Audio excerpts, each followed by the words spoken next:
Hello everyone, welcome back to XCOM 2. This is Tariga and we are on our campaign of 150% enemies as well as a few other mods that tweak the gameplay just slightly, like removing the lost and removing the instant kill chance on the repeater and all that stuff. So nice collection of mods. The campaign's been going very well, I would say, for the most part. We have some mag weapons already. We have plated armor as of the very last thing we did last time, actually, was just research and buy the plated armor. We're in May of 2035 here. And you can see we have lost a fair amount of soldiers here. But at least the past few missions have been either flawless or close to flawless. So we've had some nice time to kind of recoup a little bit from some kind of early, late early game, if that makes sense, losses, yeah. So anyway, if we look at our wound counters and stuff like that, we don't really have a whole lot. There's just one wounded, but we do have two shaken, and one of those happens to be a Reaper, so we won't have a Reaper for our next mission. We also have one ranger with the phantom ability acting as a second scout, but unfortunately she is also shaken, so we don't have anyone to really scout for us on the next mission, I think.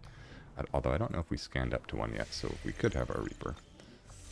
Yeah, we don't actually have a mission ready to go yet. You can see the Avatar project is pretty far along.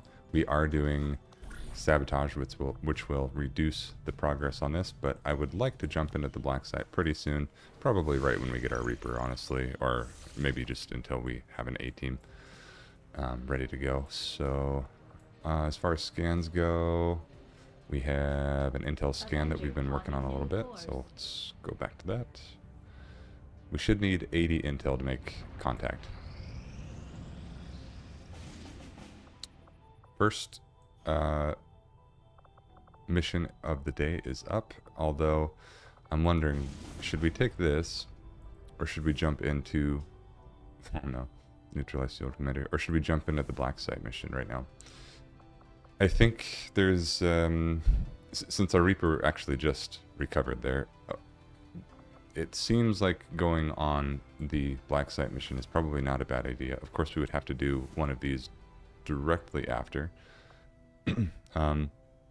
And in that case, it sort of makes sense to maybe do this one first, because we can put off the black site mission for a bit longer and just do our best not to damage our Reaper.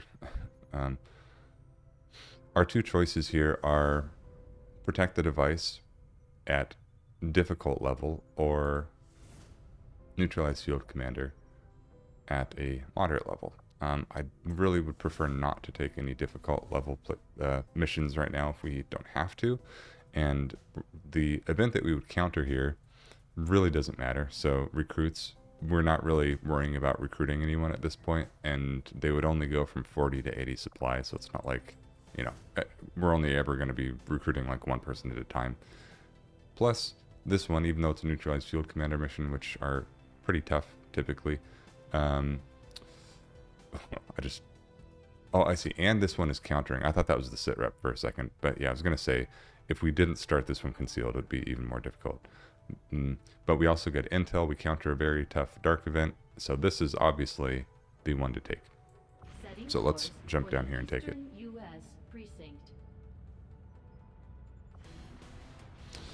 Early on, we also had a breakthrough on assault rifles, and it just pushes up their damage by 1, which is cool.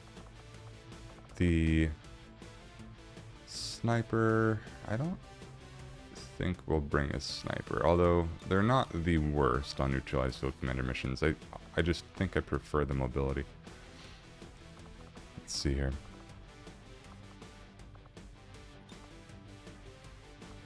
Bringing our skirmisher instead of the sniper gives us an active bond with our Reaper and skirmisher. Holly is the bondmate to Corporal, I have no idea how to pronounce this. I'm guessing this looks like a Polish name or something, but yeah, Zajacek maybe? I'm not sure. Probably butchering that pronunciation, but her bondmate, I believe, is... Oops, we need to do this. Yeah, her bondmate is tired, so we could bring her, but I think I just want to give her a chance to rest. We definitely want a specialist. We have, in our current squad setup here, we have 2 grenadiers, 1 specialist, 1 ranger, reaper, and skirmisher. I think this is actually a pretty decent squad makeup, and no one is tired. There are... Oh, actually, our reaper actually lost one of their phobias automatically, which is really nice. Because they used to have 2.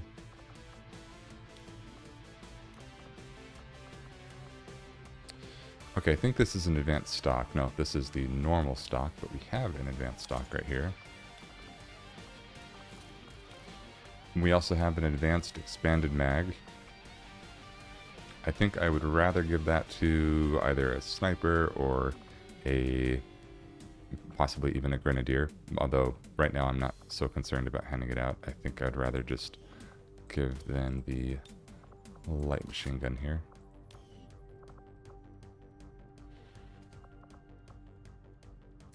And we have an augmented shotgun, I believe. Yeah, here we go.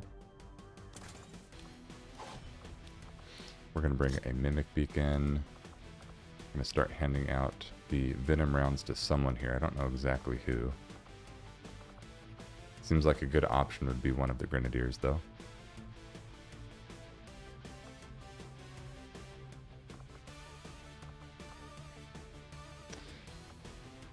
I think we'll do a mimic beacon on our skirmisher, although venom rounds on... Yeah, actually, I would say venom rounds on the skirmisher makes more sense because we get 2 shots off in the same turn if we stay still. So we might be able to poison 2 enemies at once.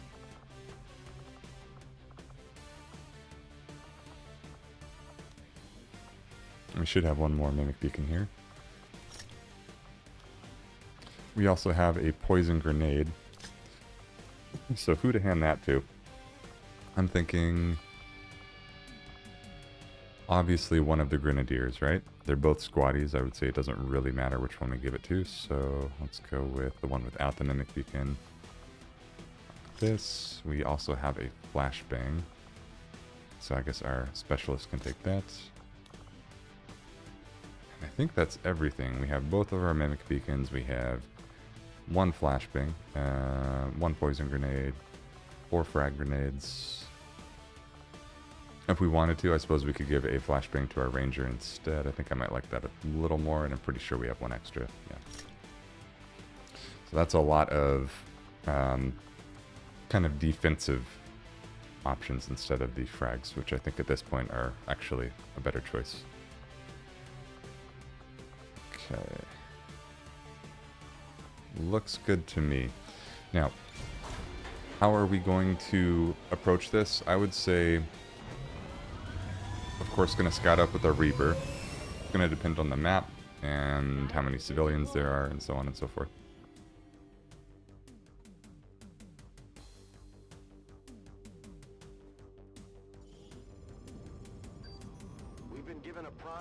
Operation Cold Scepter. We are in what looks like sewers or tunnels or something here. These are always tough. And we're going to make sure he never leaves there alive. Once you hit the ground, find our target and eliminate him as quickly as possible. Okay, so sightlines on these missions make them pretty difficult at times. They don't necessarily need to be difficult, but they usually are, because we have, of course, no idea where the pod is, but that doesn't mean we're not right on top of them already. They could technically be right here. I doubt they are, but typically in this map, I've noticed there's often a pod kind of off in this direction, and they're kind of all scattered around. We're going to do our best to sort of hunt down the general and have an idea of where he is before we do any real engagement here. So it's mostly just a game of hiding right now and keeping out of sight of the pods if we can, while we scout with our Reaper. The other thing that's tricky about these is there's usually not a whole lot to use remote start on, if anything.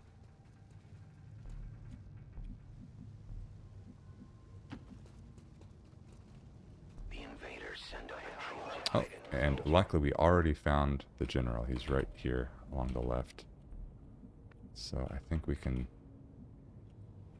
maybe think about bringing our guys over here. On it. Got it. Moving. Still not sure where the other guys are yet. Let's run. There could potentially be a pod down here. I doubt there is, but... Copy that. Solid copy.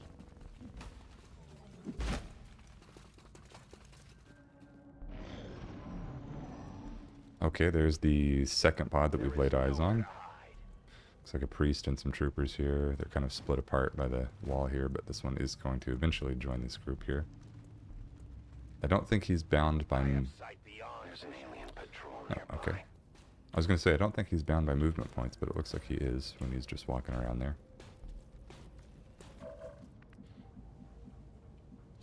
I guess their spawn was a little odd, like maybe somewhere on this side of the wall, and then he was on this side of the wall, so they were still technically like a tile away, but he had to go all the way around, and they just walked straight down this way.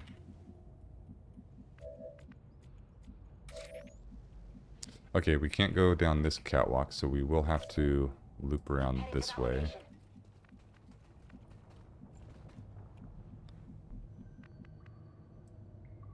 Moving.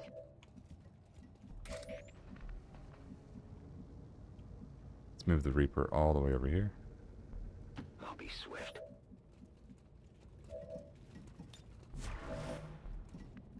I think what I want from The our target is marked. skirmishers to be set up in full cover like this, with line of sight.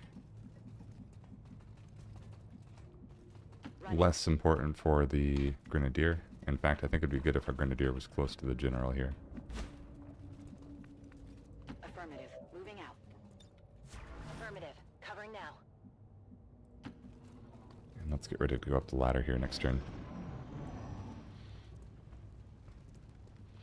And if they keep going right, that's ideal for us. Even if we all have to go into this left hallway, but they keep moving away, that's annoying. I was hoping they would either stay put or walk towards us here. I am at your service. Okay.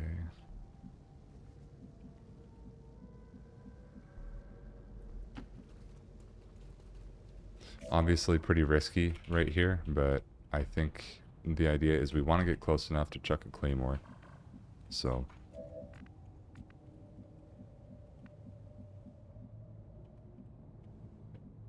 I think we want to start moving up our main squad along this corridor. The problem with this map is, from what I remember, their evac tends to be all the way back here. So if you don't take out the general immediately, he will run all the way over here, and you'll be forced to deal with this one and this one, plus whatever extra ones there are, which there usually are. Like, I think there's probably at least 4 pods, maybe 5 on this map. I'm guessing 4, but so yeah, I think we just want to start moving everyone up here, even though we're losing high ground vision. And hopefully we'll lose line of sight with this group here. Okay.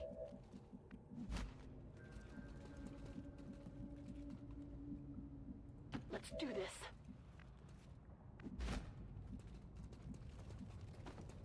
Moving far.